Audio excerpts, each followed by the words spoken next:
Vamos a continuar entonces con este quinto taller temático del Instituto de Estudios Urbanos del Distrito 9. En esta ocasión, para el cierre del taller, la disertación va a estar a cargo del arquitecto José María Cingoni, cuyo título de disertación es Políticas locales de acceso al suelo. El arquitecto Cingoni es arquitecto egresado de la Universidad Nacional de Buenos Aires, especialista en planificación y administración del desarrollo regional, egresado de la Universidad de los Andes, Bogotá, y magíster en gestión ambiental de desarrollo urbano, egresado de la Universidad Nacional de Mar del Plata. Profesor en temas relacionados al desarrollo de las ciudades, de grado en la Universidad Nacional del Sur y de posgrado en las universidades de Quilmes, Mar del Plata y Cuyo. Ha realizado estudios especiales en reconocidos organismos como ser Banco Interamericano de Desarrollo, Organización de los Estados Americanos, el Lincoln Institute of Land Policies, obteniendo becas en todos ellos y también del Rotary Internacional. Es autor de diversas publicaciones e investigaciones, algunas de ellas premiadas, entre otras. En el 2005 obtuvo el primer lugar en el concurso nacional para el diseño de planes estratégicos de desarrollo turístico municipal de la República Argentina, organizado por la Fundación Carolina de Argentina y la Secretaría de Turismo de la Nación. Y el segundo lugar en el concurso para el Plan Estratégico Mar del Plata 2003 y en el 2012 también. Hubiésemos estado trabajando juntos los últimos años. En el área de gestión se desempeñó como funcionario municipal en Bahía Blanca desde el año 1993 al 2003, como senador provincial en Buenos Aires, en la provincia de Buenos Aires, desde el año 2007 al 2011 y como consultor independiente en los años que no ejerció funciones públicas.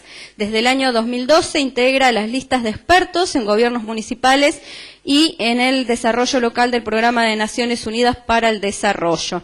Así que, bueno, con mucho placer te dejamos, José, con esta disertación. En lo que para muchos es la ciudad más importante de nuestra provincia y, bueno, ante el público calificado de siempre del colegio, ¿no? Y también para mí es un desafío porque ya tenemos cierta amistad con el colegio, entonces me invitan y uno sigue viniendo y uno dice, otra vez, ¿qué puedo decir de nuevo? ¿Cómo? Y así que trato de compartir las preocupaciones que uno tiene más actualizadas. Me hubiera gustado estar con la charla de Eduardo y de Luciano, pero bueno, justo estaba haciendo un trabajo en Pellegrini, ese día había mucha niebla, no podía llegar, desistí de venir, pero bueno, gracias a internet después las pude ver vía la web y tratar de ajustar lo que yo voy a decir con no pisarme con lo que han dicho ellos, ¿no? Por eso voy a subrayar el tema de las políticas locales, ¿no? Y acá yo les diría que se agarren bien de la silla porque después de este fantástico panorama que Miguel nos planteó alrededor de todo el mundo, vamos a hacer un aterrizaje forzoso en algún municipio de la provincia de Buenos Aires, ¿no? Así que vamos a bajar a nuestra realidad. El título, obviamente, un título que no dice mucho, políticas locales de acceso al suelo, casi aséptico, uno diría correcto, pero cuando uno dice correcto, como decir macanudo, ¿no? Es decir, aséptico, no dice mucho. Sin embargo, cuando yo lo transformo en pregunta, empieza a ser inquietante, ¿sí? Ahí se me cayó el coso pero... Ah, ya ahora veo cómo... Ahí está. ¿Está ahí? Lo transformo en pregunta, digo, ¿qué entendemos por políticas locales de acceso? Perdón. Esta no era la pregunta que iba a hacer. ¿Qué entendemos por políticas locales de acceso al suelo? Bueno, las políticas municipales que están orientadas a facilitar compra, tenencia o alquiler de vivienda en un suelo urbanizado, ¿no? Yo le agrego también en un horizonte de tiempo adecuado, o sea, no 30 años de mi vida, ¿sí? Entonces, lo que de alguna manera quiero transformar es ese título quizás aséptico de la charla, políticas locales, en qué es lo que hacemos desde los municipios, cuáles son las políticas que tenemos desde los municipios. Voy a ir a eso enseguida. Pero muy rápidamente, algunas cuestiones conceptuales y de datos como para entrar en tema, ¿no? Esta discusión que hoy tenemos en Argentina, que es del derecho de la vivienda al derecho de la ciudad, que está bárbaro, lo entendemos como un avance conceptual y que nos impone quizás una nueva agenda urbana. Yo creo que las agendas van cambiando, nos vamos ayornando por un lado, pero ajustando también a los desafíos, ¿no? Ahora, para dejar bien en claro, el paso del derecho de vivienda al derecho de la ciudad no es un paso porque hemos satisfecho el derecho a la vivienda. Es un paso conceptual que ampliamos nuestros desafíos, pero tenemos unas deudas enormes con el tema del derecho a la vivienda, ¿sí? Por otro lado, no es un espacio, no es un... Esto me va a volver loco, pero bueno, no importa. Ahí está. No es un paso tan traumático. Cuando hablamos de vivienda y hablamos de ciudad, parece que hablamos de escalas distintas. Sin embargo, cuando vamos a mirar los conceptos, no es un espacio tan, no es un paso tan traumático, ¿no? Fundamental tener en claro que el derecho a la vivienda es un derecho constitucional. Por ahí surge alguna pregunta y yo voy a volver sobre esto, ¿no? Y que está reconocido en el derecho internacional. La provincia de Buenos Aires es una provincia sumamente urbanizada. No vale aclarar que población rural se entiende aquella que tiene menos de 2.000 habitantes, ¿sí? O sea, tenemos en esa población urbanizada una cantidad de escalas que son significativas, pero que bueno, esto hace que el tema de la ciudad es un tema de todos, es un tema de agenda central, aunque la verdad no es un tema de agenda política. A veces se convierte por coyunturas en algún tema de agenda política, pero yo les puedo asegurar que no está en la preocupación de los políticos todo el día, ¿no? Bien, ¿cómo estamos con la situación? Bueno, por lo menos, de acuerdo a distintos datos que provee el censo, 1 de cada 4 hogares tiene problemas de vivienda. Algún tipo de problemas tiene, algunos tienen más de algún tipo de vivienda, ¿no? Más de algún tipo de problemas, ¿sí? Pero bueno, podemos estimar según el censo que más de 2.5 millones de hogares, o sea, un cuarto de los hogares totales, lo tienen. Solamente tomar un dato que es favorable, la provisión de agua de red, ¿sí? No tomemos cloaca, no tomemos otros. Provisión de agua de red del Gran Buenos Aires tiene una cobertura de casi el 72% y en el interior de casi el 80%. Fíjense todavía en un tema que es sustancial, todavía lo que nos queda por hacer, ¿no? El concepto del derecho a la ciudad es un concepto más amplio, que ya tiene sus años, pero que empieza a tener más fuerza quizás en el debate académico que en cualquier otro, pero que nos empieza a hacer mirar en la cuestión de la vivienda desde un concepto muchísimo más amplio, ¿no? La producción social del hábitat, el derecho de asociación, la función social de la sociedad, de la propiedad urbana. Bueno, simplemente para repasar porque ya otros han hablado sobre este tema. Yo creo que hay como 3 agendas que en estos últimos años han tenido temas centrales. Ustedes me van a ayudar a ver si esto es así o no es así. Pero la agenda urbana tradicional lo que hablaba era de la administración del suelo fundamentalmente, ¿no? La zonificación, norma de ocupación, densidad, también de proyectos físicos cuando uno ve esos planes y de los flujos de transporte. Eran los temas centrales sobre los que se hablaba. En los años 90, 2000, asistimos al énfasis de una agenda urbano-ambiental, y aprovecho a subrayar acá, no es que una agenda es eliminada por otra, ¿no? Son agendas que se van sumando. Yo creo que hoy la agenda urbano-ambiental está totalmente vigente y a esta le sumamos una nueva agenda urbana, ¿no?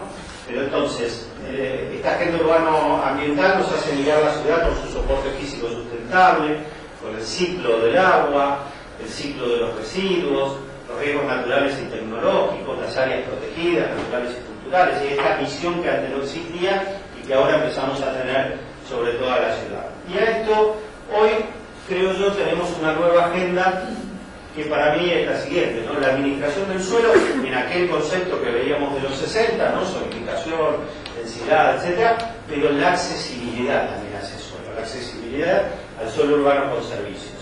La producción de vivienda, también como un desafío, pero también observando los temas de accesibilidad. La movilidad, ya no de transporte, ¿sí? Sino la movilidad como un concepto diferente. la seguridad sin duda, ¿sí? Y el enfrentamiento que sigue estando como una cuestión muy fuerte, aunque un poco desplazada de las inquietudes políticas muchas veces. Sobre los dos primeros, sobre los que yo me voy a centrar, la administración del suelo y la accesibilidad del suelo con servicios, por un lado es la producción de suelo urbano, en sus versiones de rústico, urbanizable o suelo con servicios, y el acceso al suelo por los hogares, es decir, las dos miradas, desde lo que uno podría decir, bueno, la oferta, ¿sí? Y la demanda, ¿no? Acceso al suelo por los hogares, facilidad en función de cada situación, permanencia y tarifa. Tenemos que estudiar de alguna manera cómo es el componente social para ver, bueno, cuáles son las posibilidades que cada uno tiene, porque yo por lo menos esto es reflexión mía, ¿no? Pero cuando uno habla del derecho a la ciudad, del derecho a la vivienda, no quiere decir que cada persona que nace el Estado le tiene que regalar una casa. Lo que sí el Estado tiene que hacer es asegurar que todos tengan posibilidades equitativas de llegar a tener su propia casa. ¿Se entiende? O no de tener, pero de acceder a una vivienda digna.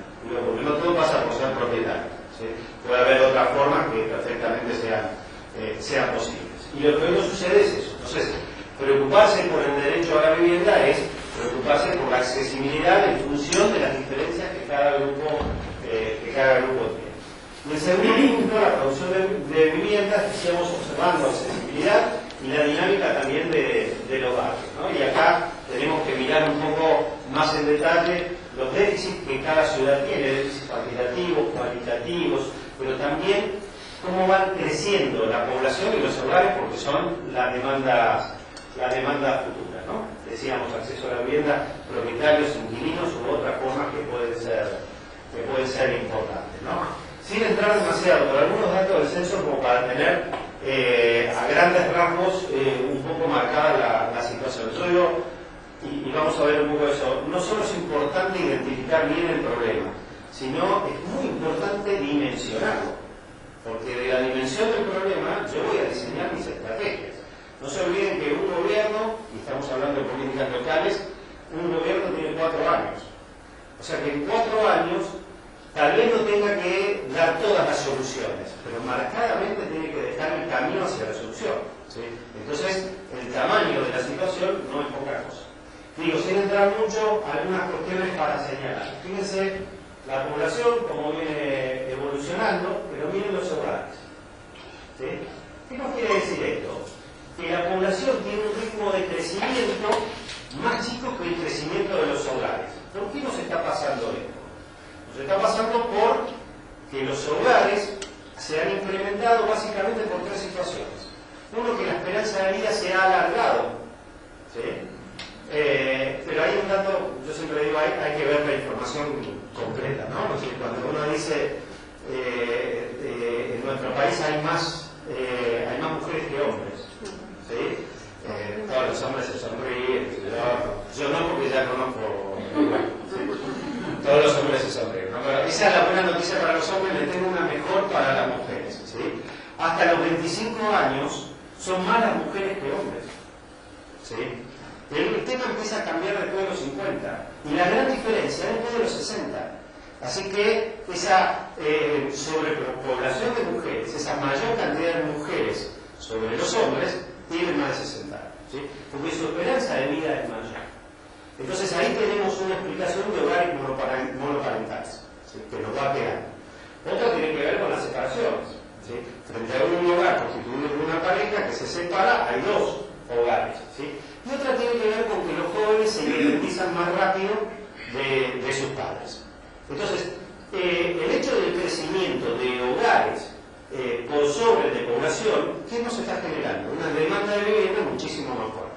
Y en cualquiera de los segmentos de población que tenemos. Ahora, entonces tenemos que manejar los 3 datos: población, hogares y vivienda, ¿sí?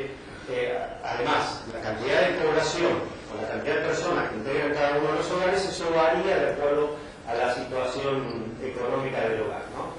Bien, esos son los datos del censo. Simplemente, viviendas se dividen en viviendas particulares y colectivas. Colectivas no le damos mucha importancia porque son poquitas. La gente que está en los hospitales, la gente que está en un asilo, que está en los cuarteles, etc. Nos quedamos con el dato de viviendas particulares. Y el dato de viviendas particulares que nos dice que el 82% están habitadas, ¿sí? Fíjense que hay un número bastante significativo que es el de deshabitadas. Ojo con eso, no hay que pensar que es especulación, que todo es especulación. Ese 18% nos está escondiendo una cantidad de información que toma el nivel respecto de vivienda deshabitada, como por ejemplo el que tiene una casa en Mar del Plata, que vive en Buenos Aires y tiene un departamentito en Mar del Plata, ¿sí? O como por ejemplo la que se está construyendo pero que ya ha techado. O por ejemplo una casa vieja que hoy funciona como oficina, como consultorio, el censista la toma como casa deshabitada, ¿se entiende? Entonces ahí hay una cantidad de datos que si no los exploramos bien nos pueden llevar a cosas. Entonces tomamos el de vivienda habitada, que es el dato que me importa, vemos la evolución, vemos los déficits. Yo tomo los totales de Argentina, si así muy rápido, pero estos totales se pueden tomar para cada uno de los municipios, ¿sí? Entonces nos puede llevar a este proceso de razonamiento, ¿no? Las viviendas con déficit, que puede ser cuantitativo o cualitativo, fíjense que viene mejorando el tema del déficit, pero todavía tenemos un trecho para recorrer, ¿no? Uno de los puntos, por ejemplo, es el de la tenencia, uno de los puntos que preocupa de los últimos años. Decía una calma de arena, como dicen, ¿no? La del déficit que se viene reduciendo, el tema de la tenencia de propietarios que se reduce. Fíjense que en realidad desde el primer gobierno del Perón esto cambia y empieza siempre a crecer constante el tema de la población que es propietaria, salvo en el 2010, que pese a construirse más, esto revierte y tenemos un gran porcentaje de gente que está alquilando, ¿no?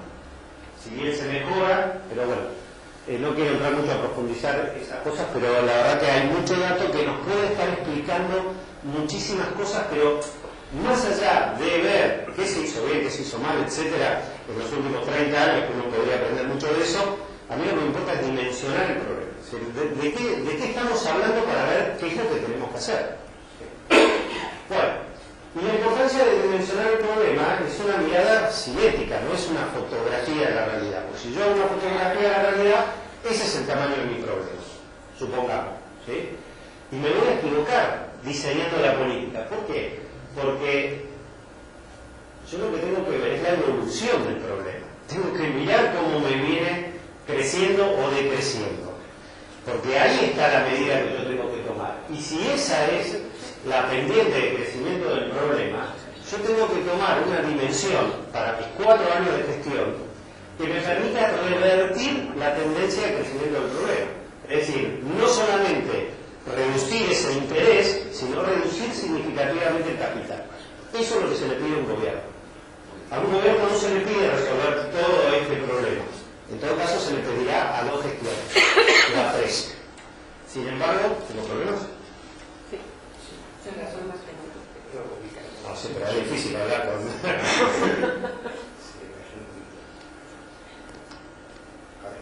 Gracias. Pero sí mostrar que la realidad está cambiando. Ese es el desafío, ¿sí? Entonces, adquiere mucha importancia el tamaño del problema. Por una cuestión obviamente de respeto, trato de usar cuando me tengo que referir a un diagnóstico que no es muy bueno, cosas de mi ciudad, no hablar de las ciudades que visito. Datos bastante actuales, esto es INDEC, una consultora privada. En primer semestre de 2013, 8.8 de pobreza en Bahía Blanca, ¿no? Y vale la pena, una de las más altas, y vale la pena aclarar, también podríamos decir mucho con eso, que la forma de tomar pobreza que tiene el INDEC es pobreza por ingreso. Esto para los arquitectos es muy importante, ¿sí? Porque a mí me sigue haciendo eco, ¿puede ser? Sí. Sí, ahí está. Es pobreza por ingreso, y pobreza por ingreso no es la pobreza que vemos en la ciudad, ¿sí? La pobreza por ingreso, como dicen los economistas, es la que tenés en el bolsillo, la que te alcanza para comer o no comer. Sin embargo, cuando nosotros introducimos lo que llamamos los factores de producción, las diferencias son mucho más grandes. Los factores de producción son la tierra, el capital y el trabajo. Para los economistas es la herencia, ¿sí? ¿sí? Lo que traemos, ¿sí? La tierra, para nosotros es la tierra urbana, podría ser la tierra rural. El capital, según definición del mismo Banco Mundial, es el capital natural, el capital físico, pero el capital humano y el capital social, ¿sí? O sea, lo que sabemos, la experiencia que tenemos y con lo que trabajamos, ¿sí? Y el trabajo, es decir, las posibilidades de acceder a un trabajo. Por eso, como dice Diana Alarcón, la verdad es que las cuestiones de desigualdad, cuando se miden por la pobreza por ingresos, es nada a cuando la miden por la pobreza por los factores de producción, por la tierra, el capital y el trabajo. Entonces, por supuesto que hay que concentrarse, hay que ocuparse de la distribución del ingreso, pero no lo podemos quedar ahí. Eso es la primera semana del gobierno. ¿Sí? Estoy hablando del gobierno local, ¿no? Esa es la primera semana del gobierno, pero nos tenemos que ocupar enseguida de qué? De la distribución de los factores de producción, tierra, capital y trabajo. Les voy a mostrar para que el diagnóstico lo bajemos un poco, ¿no? Este es un lugar, el borde de la ciudad en el año 2002, Ciudad Blanca, una canchita de fútbol, un club que la verdad la cancha estaba así. Febrero del 2002 nos llaman del club a ver si podíamos ir a darle una mano. La verdad que no vale la pena explicar el contexto. Sí, ni sabíamos, para nosotros dirigir el plan estratégico de Bahía Blanca, no sabíamos qué hacer, por supuesto. Y llegamos y nos encontramos con un grupo de gente, de 12 personas de la comisión directiva, su presidente, Mario Garbelli, que no sabe leer ni escribir, ¿sí? Nos recibió muy amablemente en febrero al rayo del sol, con una construcción en ladrillo a esta altura. Nos agradeció a los 2 o 3 de la oficina que habíamos ido porque habíamos concurrido, y nos dijo, miren, sin compromiso, nosotros les vamos a contar lo que vamos a hacer, y si ustedes quieren nos ayudan. Febrero del 2002, nosotros les vamos a contar lo que vamos a hacer. ¿Sí? No existía. Nos hicimos muy amigos con Mario y empezamos a trabajar, le dijimos lo mismo que podíamos decir. Nosotros los ayudamos, no tenemos plata, pero tenemos ganas de estar con ustedes. Y la verdad es un trabajo muy acompañado. En unos pocos meses sacamos el club adelante con todas las reglas que pedía la Asociación Bahiense de Fútbol, ¿no? Sus alambrados, su iluminación, la cancha en buen estado, el club. Me gustaría contarles anécdotas, pero bueno, lo interesante es que estaba en el borde de la ciudad, a donde llegaba la ciudad formal, al lado del club había una colonia ferroviaria muy conocida, que es Colonia Maldonado, que estaba ya intrusada, y después tierra del Estado de 3 tipos de dominios diferentes, donde una parte que ahí se ve sobre la izquierda era del plan familia propietaria, unos pocos lotes, y después era tierra de vialidad y de ferrocarriles.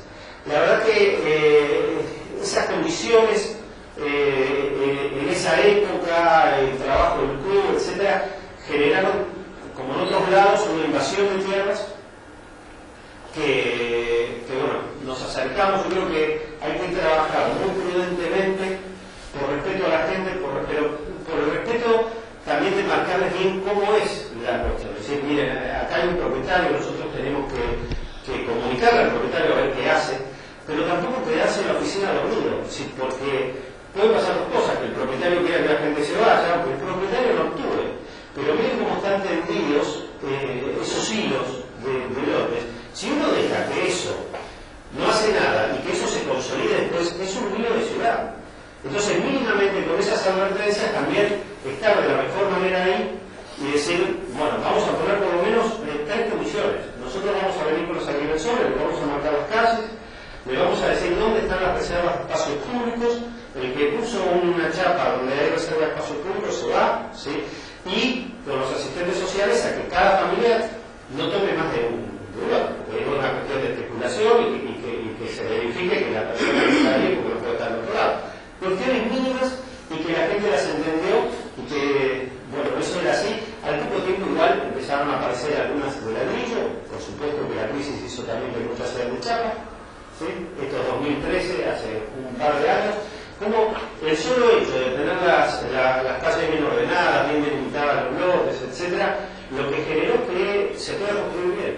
Y se ha ido construyendo gracias a qué? Gracias al vecino. Que el vecino fue poniendo donde había una chapa, puso un ladrillo. Pero no del Estado.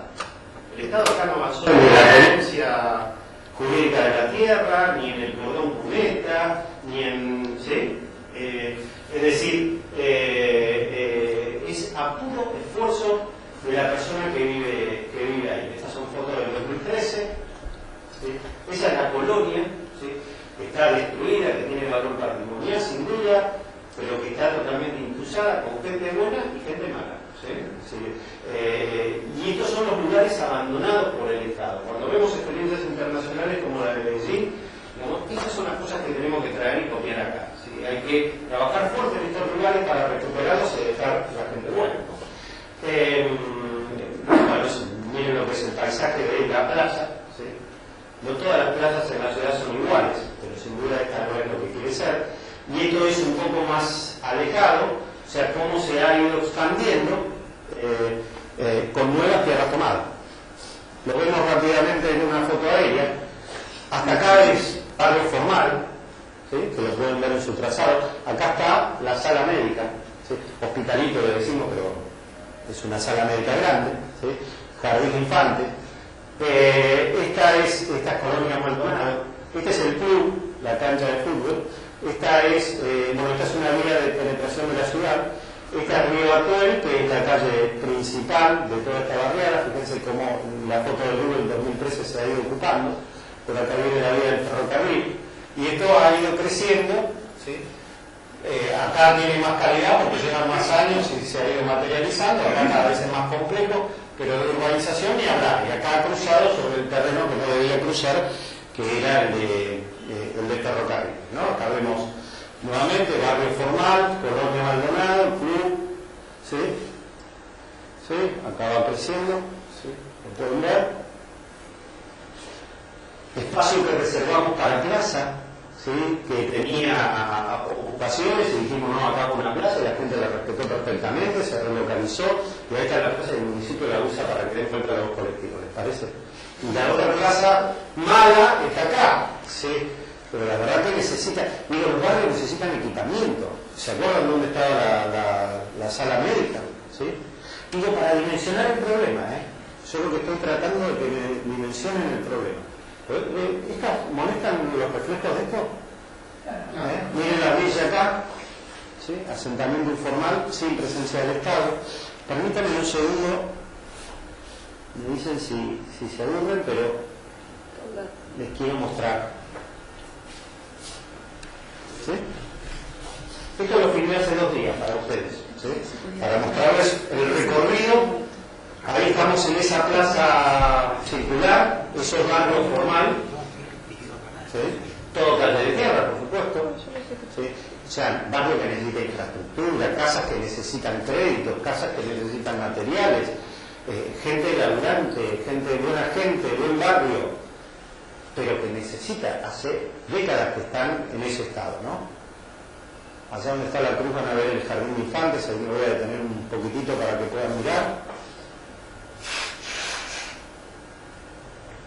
Este es el hospitalito que llamamos, que es una sala médica un poquito más grande, lo inauguramos hace más o menos 15 años, ahora tuvo una ampliación, digo, en 15 años es muy poco, ¿sí?